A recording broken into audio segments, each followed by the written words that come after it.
Стоит ли переходить на электроавто? Нафиг оно вообще надо? Все ведь так хорошо на бензине, да? Но дорого.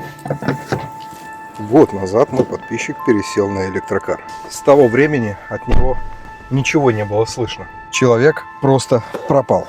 Я уже начал подозревать самое страшное. Может быть, он сорвался? Блин, да время летит, это было как вчера. Ну реально, 30 лет он ездил на дизеле и бензине.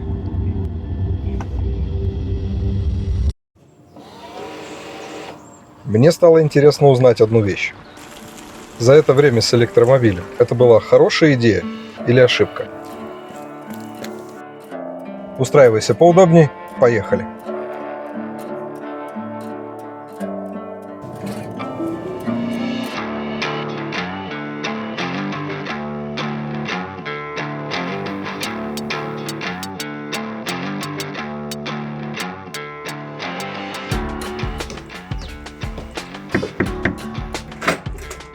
Здорово, дружище. Привет.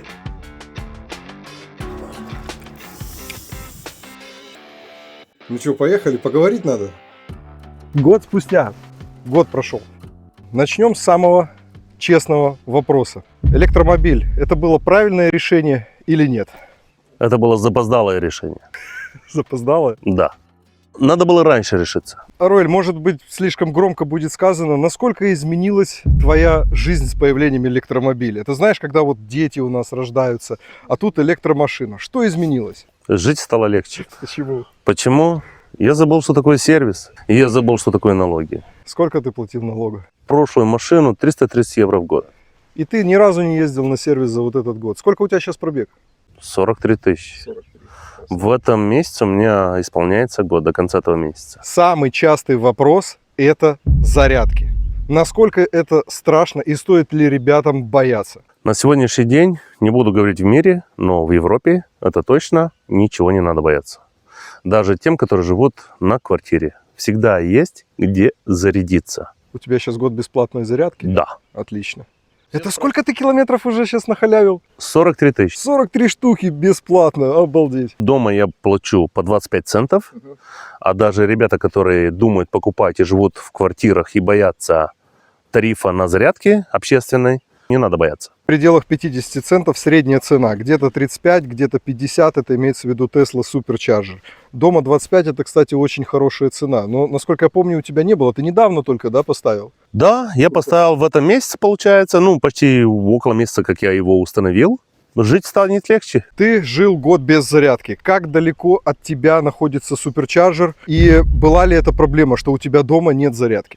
Это не проблема, просто доставляла небольшой дискомфорт, что надо ехать на зарядке, когда она у меня не по пути с работы или на работу. Это было так по пути, что ты с работы едешь, или это Нет. прямо отдельно 18 Это отдельно в сторону. Надо даже было так все равно ты не сильно огорчал. Даже так я все равно не обижался, потому что ехать бесплатно, сделать 18 километров и идти бесплатно, просто надо потратить 18 километров из своего времени. Больше ничего. Парни, получается, единственный дискомфорт, это если нет у вас зарядки дома, если у вас нет зарядки на работе. И если ближайший суперчарджер, надо до него ехать. Это немножечко как бы минус. Но в моем случае я также живу в квартирном доме, и у меня нет зарядки. Тоже никаких проблем, у меня у дома розетки нет, никаких трудностей. Аруэль, скажи, по городу все классно, но что происходит, когда надо уезжать в отпуск или еще куда? Многие очень боятся. Для них это как, я не знаю, как на Луну когда-то мы летали. Это целая экспедиция на электромобиле, сесть, пропилить 1000 или 2000 километров. Что изменилось? Я скажу, я был в Испании. Ну ладно, Европа напичкана Tesla суперчарджерами. Я ездил в Молдавии, где 2000 километров почти до Кишинева. Это по Румынии сейчас 5 только суперчарджеров по всей Румынии, и у меня нету по пути прямо до Молдавии. Хотя бы до границы с Молдавией было бы. Я один раз зарядился, я уже был в Кишиневе. А в Кишиневе тоже есть зарядки. Только, конечно, Тесла их не видит. Это Молдавия. В общем, получается, никаких проблем нету. И даже в ту точку, куда ты направлялся, где не развита сеть пока что суперчарджеров, ты без проблем зарядился. Да, после всего этого я уже потерял страх, как говорится. Давай честно. Электромобиль оказался дороже или дешевле? Я за год владения за 43 тысячи километров, я не знаю ни одного бренда, где не надо было по гарантии заехать, хотя бы масло или колодки поменять. Купить тот же Mercedes, BMW или Audi, по гарантии должен был бы заехать, как минимум моторное масло поменять. А, ты имеешь в виду сервисное обслуживание. Я имею в виду гарантийные поломки, я тебя неправильно понял. Ты смело заявляешь, что владение электромобилем это ни в коем случае не дороже, а даже и дешевле. И комфортнее, удобнее. Я, кстати, сейчас прикрепляю, сколько я, допустим, сэкономил, я считаю все. Не плачу транспортный налог, не меняю там тормозные колодки, диски, не меняю технических жидкостей, не меняю масла, не плачу за парковки. Множество всяких нюансов. Вот посмотрите, вот моя экономия. Я не переплачиваю за кредит, у меня 0% рассрочка. Мои подсчеты, они просто удивляют. У всех они индивидуальные. Все зависит от того, где вы находитесь. Поэтому вот моя база, она такая. У РЛ у каждого она абсолютно разная. Поэтому вот посмотрите, цифры не могут врать. Многие из вас боятся зимы. Руэль, я думаю, тебе тоже было страшно. У тебя не было своей зарядки дома. Что было зимой? Ты ходил пешком или ездил на такси? Каково это электричка зимой? Перед зимой я, конечно, переживал, что, как многие подозревают, думают, гадают, что заряд сильно падает. Это правда, заряд падает, но не настолько, чтобы бояться. У меня все коллеги мои по работе мне завидуют, что я выхожу с работы, на улице мороз, а я сажусь в комфорте, в тепле, размороженные лобовые стекла, все хорошо. Это огромный плюс. НМЦ батарея, 80 киловатт бруто, 82 задний привод. Это, в принципе, можно сказать, брат-близнец. У меня лишь только передний мотор здесь стоит под капотом, но все абсолютно то же самое. Ну и у тебя еще HV4, у меня HV3, это тип компьютера, вот красные камеры, я вижу, у тебя самое последнее поколение. Было ли такое, что ты садишься 50, а сведись зимой, возвращаешься в машину и смотришь, 40, 10 пропало? Нет. Это миф, вот именно, это миф. Ничего никуда не пропадает, просто разогреть салон, автоматически там подогревается батарея, пока готовится климатизация внутри, и у вас уходит 2-3% за 15-20 минут. Но потом, когда вы садитесь и едете, это даже гораздо выгоднее получается заранее зимой подготовить себе машину, предподогреть салон, нежели вы в холодную запрыгиваете, и у вас все работает на максималке. Быстро надо разогреть салон, быстро надо разогреть батарею, электричество уйдет даже больше, поэтому никаких проблем нет, там 2-3% отдать, 2-3 киловатта. Это копейки, просто там ой, с чем-то, чтобы у тебя все было готово, и потом в движении ты даже начнешь выигрывать, потому что расход не будет таким диким. Был ли такой момент, когда у тебя мелькнула такая мысль в голове, блин, зачем я вообще в это ввязался, зачем я взял электромобиль? Пока туда отвечай, можешь открыть капот мне? Рассказывай. Ты хоть раз пожалел вообще? Ни разу не пожалел, честно.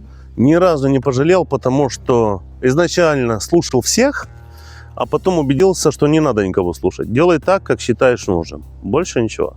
Просто на предыдущую машину я посчитал расходы.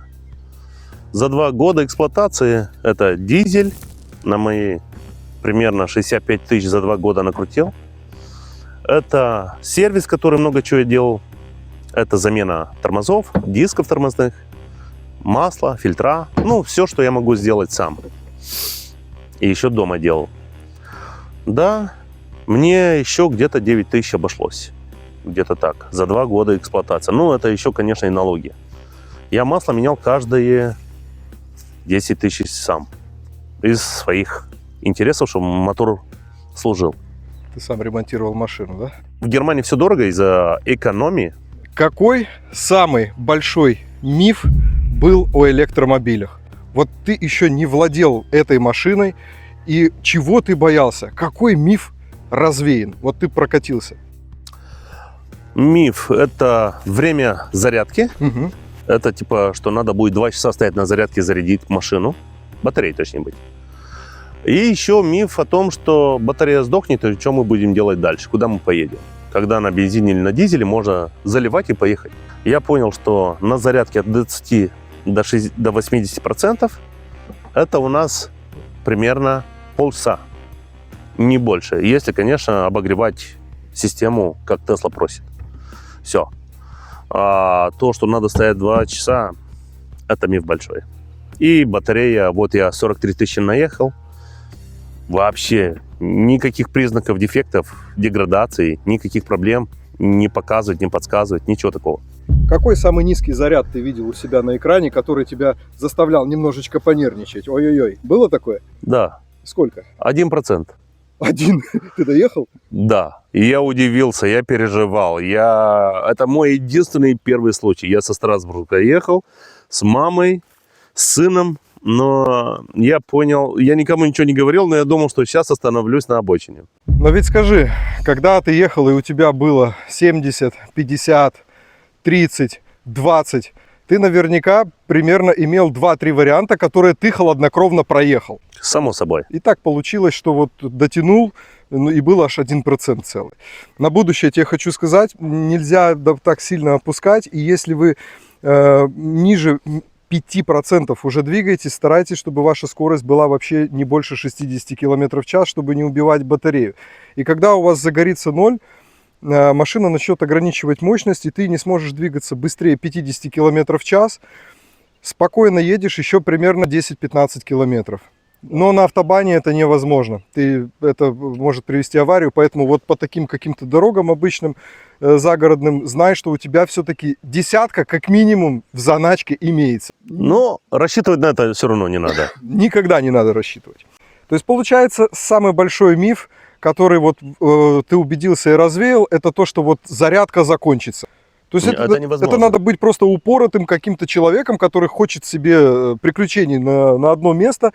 И ты должен проигнорировать множество раз, и только потом ты столкнешься с 1%, правильно? Совершенно верно. Что превзошло твои ожидания? Это всего лишь машина. Она отличается от любых других лишь только в том, что у нее батарея. А у других там бензобак и двигатель под капотом. Поэтому я понимаю, что от машины мы все ждем одного и того же. Сел, доехал, сел, доехал. Это база, это понятно. Но чем она тебя удивила, что ты чего даже, допустим, не ожидал? Либо наоборот, может быть, разочаровала. Вот поделись, чем она тебя так взяла? Это, конечно, не Mobile X или S или Mercedes S-класс, что была самая комфортная машина. А их сняли уже с производства. Ну, как бы там ни было. Но я, как простому человеку, который сел из Форда, Ford Minivan, тоже высокая посадка, в моих глазах, в моем понимании, она как и внедорожник, и как минивэн, имеет довольно комфортную езду. Я на ней еду, хочу медленно, хочу быстро. Она меня доставляет и все время получает столько обновлений, что просто я не успеваю в них вникать. И мне настолько комфортно, что я не могу нарадоваться, какой бы я там усталый, недовольный чем-то.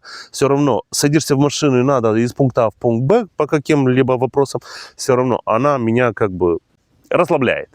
Дорогой зритель, мы сейчас не рекламируем вам Теслу. Просто у нас Теслы. И мы делимся своими эмоциями, которые эти машины нам подарили. Мы ни в коем случае не имеем в виду, что Volkswagen, Mercedes или что-то хуже. Попробуйте. Машина хорошая та, которую вы можете себе позволить. Даже если она ездит на авиационном керосине, самом дорогом. Если вы можете ее заправлять, значит это именно тот автомобиль, который создан для вас. Ну, по себе могу сказать точно, то, что у меня задача была, я приехал сюда, в Германию, 3,5 года назад, я либо хожу пешком много лет и коплю деньги, чтобы купить себе машину, либо я не беру себе ничего, потому что брать что-то старое, оно когда ломается, колоссальных денег здесь стоит. Здесь нету специалистов, которые разбираются в электрике, найдут сгнивший проводок или контакт. Они увидят ошибку по блоку двигателя, весь блок тебе за 2500 поменяют, а ты потом едешь в Испанию, и у тебя снова все тут, целая лампочка, машина встала, гирлянда загорелась. Нет специалистов, которые ищут. Здесь все меняют модульно, всю проводку, так значит всю проводку в машине, не один проводок найти. Это же так и есть. Так Поэтому надо экономить, правильно ведь? Совершенно верно. И вот деньги в семье, лично у меня нереальное количество. Я даже не ожидал, я даже не знал, что с меня высасывают так сильно обычные машины. Даже которые не ломаются, но в которых нужно вставлять пистолет и заправлять. Но потом я как прикинул, сколько я мог бы заплатить налога, за парковки, за вот эти вот всякие расходники. Да, еще всякие непредвиденные моменты, даже на новых машинах они случаются, еще попробуй докажи, что это гарантия. Чем тебе помогает Тесла, кроме как, я не знаю, на продукты, чтобы больше денег было, или насколько масштабно она поменяла у тебя все? Это то же самое, что у меня бы не было машины, но она у меня есть. Я ни за что не плачу. И я хочу сказать вот зрителям, всем, которые задумались о машине, о электричке, если хотите экономить, берите электричку. Я не ставлю акцент на Тесла, но у меня с Тесла есть опыт. Я скажу о себе. Задний привод 18 киловатт на 100 километров. Зимой. Зимой. Я еще, конечно, взял на акции, что я год бесплатно. Но если даже я бы заплатил бы, вот, в районе 44-50 центов на суперчарджер и 25 центов, как я сейчас плачу дома. Посчитайте сами, сколько у меня выходит 100 километров. А я уже накрутил 43 тысячи. Туда же налог и проценты, не забудьте, вы нигде не возьмете под ноль. И еще, я не знаю никакой автобренд, который продает машины в кредит без процентов. И в сервисе я никогда не был. Честно, за год владения поменял только резину, больше ничего. Не бойтесь сервиса, это нормально. Ломается все абсолютно. Вопрос, как это решается. Вот я немножко жаловался на кондиционер, что мне немножко жарко. Мне его один раз заправили. У меня там показало ошибку, что есть воздух в системе. И они думают, блин, как же с этим воздухом-то бороться? Легко и просто. Вытаскивают компрессор кондиционера, вытаскивают тепловой насос. Все, что связано с этой гребаной ошибкой, все клапаны, датчики, все берут, убирают, ставят не просто от 23-го года Теслы. Мне поставили абсолютно модернизированные, новые на сегодняшний день детали, все, ошибки нет. Вот так вот сделали ремонт на 3 с лишним тысячи евро, легко решается. Поэтому вот у меня лично пример, я по сервисам езжу, но никаких нервов, нету такого, что вы тут в чем-то виноваты, гарантия, не гарантия. Ну, конечно, да, смотря на кого попадешь, но это уже другая история, про это есть выпуски, заходи, посмотри. Ну, хватит хвалить.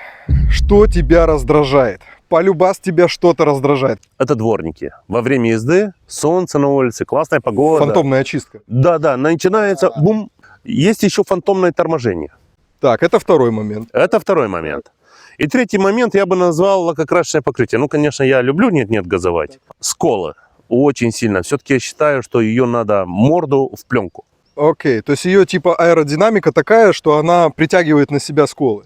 6-7. 6-7. Плюс-минус. За какой пробег? За 43 тысячи. За 43 тысячи. У меня 4 скола за 36 тысяч. Окей. Насчет дворников скажу сразу же. Решение есть. Ставите командор больше 150 функций автономных. Она все это будет блокировать. У вас не будет этого. Обзор есть. Все прикрепляю, показываю тебе также, объясню и рекомендую. Второй момент. Фантомное торможение. Нужно очистить камеру автопилота и сделать калибровку, адаптацию. Я сейчас, Аруэль, к тебе ехал 200 километров от моего дома до тебя и обратно также поеду. Я вам скажу, у меня было одно торможение, и оно не было фантомное. Да, бывает у меня тоже, когда я езжу в Испанию, куда-то очень дальние расстояния у меня есть. Но моя нога правая, она всегда находится в районе педали, чтобы нажать либо на тормоз, либо на газ. Я думаю, все адекватные водители держат руки возле руля, держат ноги возле педалей. Как только вы чувствуете, что начинается фантомное торможение, ребят, если они у вас происходят часто, резюмирую, всех камер нужно сделать адаптацию заново. Там есть в сервисном режиме специальный сброс мод. У меня получалось, машина успевала 5-7 км в час сбрасывать. Вот эти вот истеричные комментарии, мне там чуть взад не въехали. Ну вы что, она у вас начинает фантомно тормозить, и вы такие, блин, я еду 140, я еду 60, я еду 20. Ребят, серьезно? Просто нажмите на педаль газа, как только она начинает это делать. Не надо делать из этого трагедию. Ты ловил ее газом? Конечно, я всегда наготове. Да. Почему это происходит? Не потому что автопилот говно, а потому что он базовый. А базовый он не имеет подключения к ИИ. Когда у нас появится уже очень скоро ФСД, вот тогда, кстати, мы уже ждем апдейт, она уже начинает видеть по этому апдейту камер, эти ямы, на дорогах ямы. Она будет сбавлять скорость сама, если будет яма. Она будет пытаться их чуть-чуть в рамках полосы нивелировать. Но у меня есть, кстати, видос, ребят, прикрепляю, как моя машина, ехав в правом ряду, там еще средний ряд, левый ряд, как осколок ударил в машину, и этот осколок летел, скользил по дороге, и он летел к моей машине, скользил. Но я этого не знал. Я действительно думал, что я поймал фантомное торможение, и спустя через месяц проверял флешку, что там везде записано, и чисто случайно вспомнил этот момент, потому что включились сигнализации, машина начала притормаживать, я нажал газ, автопилот отключился, там было требование взять ручное управление, я взял, и я начал этот момент прорабатывать. И вот можете посмотреть видос.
как Tesla на базовом автопилоте, увидев этот осколок, в рамках у меня она даже чуть-чуть за полосу правую вышла, она сама прижалась, сказала, бери управление на себя, потому что ее полномочия заканчиваются у базового автопилота. Она увернулась от осколка, который был в третьем ряду. Это просто фантастика. Поэтому ждем ФСД, когда он появится, и наша тачка будет реально без этих багов. Представь, сейчас человек смотрит это видео и думает, брать или не брать. Неважно, Тесла или нет. О чем ему следует позаботиться и действительно, что ему нужно для того, чтобы купить машину. Купить машину на сегодняшний день в Германии это нетрудно. Главное, чтобы человек был работоспособный. На сегодняшний день, как цены сейчас поднялись на сумасшедшие, я думаю, это еще не предел. Ты имеешь в виду бензин или вообще? Бензин, дизель, те, которые ДВС владеют, да? Когда, по-моему, чуть больше недели назад стоил евро 60. Кстати, бро, ты знаешь, что ты можешь продать свои выбросы 350 евро за год наличкой? Не знал. Я тебе подскажу. Почти 350 евро тебе переведут в течение года. Это тоже большой плюс в твою копилку. Есть ли люди, которым бы ты однозначно не советовал покупать электромашину? Во-первых, у тех, у которых нет прав. Во-вторых, у тех, у которых столько денег, что они не думают об экономии. Все правильно, то есть если у тебя достаточное количество денег, ты можешь купить ради прикола себе Теслу или там любую электромашину под счетом номер 2 и номер 3 и номер 4, чтобы совсем не смущаться на зарядках и прочее, чтобы у тебя она дома там заряжалась и когда надо ты на ней прокатился. Ну порадуешься ты неделю этому разгону, да, там и прочее, тишине, но нету рева мотора, нету грязных рук при заправке, вот чтобы они воняли бензином. Ну не то, не надо, не берите. Слушайте, ребят, такая мысль в голову пришла. Я ее даже не готовил. Вот давайте представим то, что наша цивилизация развивается вот именно с электромашин. Сразу же Николя Тесла бахнул электромашины, и мы все ездим на электромашинах. И вот сейчас 2026 год, и появляется компания Mercedes или еще какая-то, да, которая делала всегда электрички и говорит: теперь, парни, бензин или там дизель. И люди такие: так, хорошо, а что это за штука такая? Ну ты можешь фигачить 800 километров, не вылазя из машины. Потом тебе нужно брать вот такую штуку, напоминающую зарядный пистолет, но эта штука, она немножко так в такой слизи, и у тебя будут руки пахнуть, и нужно заливать в машину жидкость. А что с этой жидкостью будет происходить? Она будет гореть. Гореть? Ну не прям гореть, как камин, она будет там взрываться под давлением компрессии, там будет поршня, клапана, туда нужно масла, чтобы все это не стерлось за там пару километров. Там все будет настроено, будет куча роликов, куча ремней. В общем, вместо вот этих вот 10 деталей, которые есть у тебя сейчас, там будет их 1500. Слушай, а если одна из них сломается, я доеду? Смотря что сломается, скорее всего нет. Да, классно, давай попробуем, я хочу бензиновую машину. Нет, я думаю, там производитель не договорил бы до конца, что есть налог, и за весь этот бензин тоже надо платить, только он дороже будет, и сервис. В общем, ребята, классика — это хорошо, но не нужно отрицать прогресс. Ну, мы же не ходим до сих пор, не переключаем каналы вручную. У нас есть пульты, мы можем голосом даже управлять, переключать каналы, включать кино, слушать музыку. Здесь то же самое. Просто, может быть, есть смысл дождаться большего запаса хода, действительно. Мне на сегодняшний день, знаешь, вот я хочу от себя добавить, какой недостаток в Тесле лично для меня. В большинстве случаев я езжу всегда 100-130, потому что у меня семья, детское кресло, и я быстрее не еду. Даже на автобане, где я могу ехать без ограничений все 227 км в час. Но вот, когда я сегодня поеду от тебя к себе домой, я захочу свою семью увидеть побыстрее. На автобане безопасно, я могу нажать педаль в пол. Если я буду ехать со скоростью 200 км в час, я не доеду эти 200 км. Я хочу стереть резину, потратить много электричества. Мне на ресурсы все равно, я хочу выиграть время. Вот именно для этого я хочу себе больший запас хода, большую батарею или плотность этой батареи. Вот это единственное, чего бы я хотел. Ровно в 2 раза больше.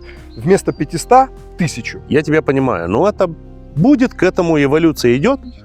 Но до того момента каждый из нас хочет жить сегодня. Нам сегодня надо ехать, добираться, решить свои хотения. Ребят, по расходу все очень просто. С батареей NMC зима, задний привод 18 киловатт, полный привод 20 киловатт. 2 киловатта разница. Лето 14-15, Вот здесь на заднем приводе за счет того, что нет переднего мотора, на 1 киловатт будет всего лишь меньше. Не на 2, как зимой, а уже на 1. Поэтому вот он и весь расход. Финальный вопрос. Если бы тебе сегодня уже пора было бы менять машину, ты бы купил себе снова Теслу, либо электромобиль? Если бы у тебя было денег в 2 раза больше, чем сейчас. Да, конечно. Но искал бы уже не с годом бесплатной зарядкой, а с 2.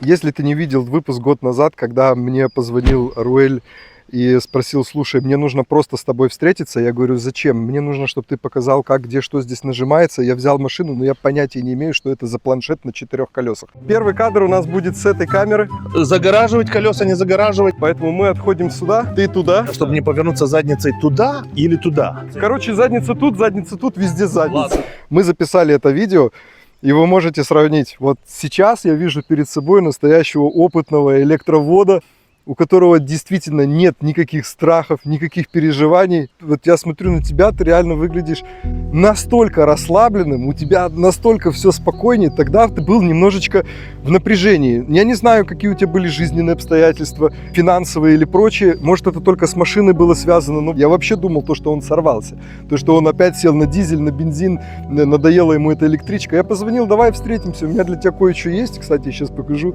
Это как-то повлияло на твой характер вообще? Я кое-что потерял за владение Теслой. Что ты потерял? Страх. Страх. Точно так же в моей жизни появились очень позитивные изменения. Первое, появился YouTube-канал. Благодаря этой машине я начал снимать видео. Мне настолько стало радостно из-за машины. Это другая радость. У меня, когда появился ребенок, это одно. Когда я встретил супругу, это другое. Но вот машина была далеко не первая в моей жизни. Наверное, по счету это между 2-м и 3-м десятком. Были разные, на перепродажу. Какие-то застревали подольше. Какие-то нужно было восстанавливать, реставрировать. У меня были разные проекты. Я варился в автоиндустрии. Но вот она подарила такие эмоции, их было так много, что мой круг общения немножко начинал думать, что я повернулся из-за этой машины, либо мне очень много платят. Короче, поэтому я сделал этот канал, и я делюсь все, что связано с этой машиной. Как ее улучшить, как ее эксплуатировать на своем примере. Ни в коем случае не как надо вам жить. Я этого не делаю. А мне нравится, как ты делаешь. Спасибо. Я смотрю на твою машину, она мне так нравится. Я буду идти по твоим стопам, честно. Точно? Закрывай, иди у себя капот, проверяй. Кое-что сейчас ты уже сможешь повторить. Показывай. А тут ничего нету. Что тут показывать? Слушай, ты что наделал? Ты извини, я просто... Я еще раз лучше открою. Для убеждения. А то ты мне зубы заговорил. Ты просто пойми, я не могу стоять возле Теслы, в которой ничего не сделано, и чтобы ничего не сделать. Поэтому Давай мне еще пришлось раз. поставить тебе доводчик.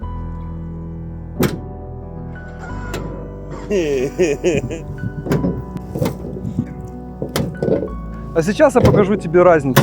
Я ездил с доводчиком около 2 лет. И я уже пришел немного к другому варианту. Покажи, как у тебя теперь открывается. Совершенно верно. А это еще можно сделать вот так, дружище. Если ты захочешь, мы тебе это поставим и сделаем. Либо ты можешь вот так его рукой подтолкнуть, она понимает, и дальше это выполняет сама. Ты можешь смело положить сюда больную руку. Вот я могу ее вытащить. Да, замок закрылся, но никаких проблем, у меня нету травм. Ребята, заходите, смотрите обзоры, улучшения на ваши Теслы. Я рад был тебя видеть. Спасибо. Пока.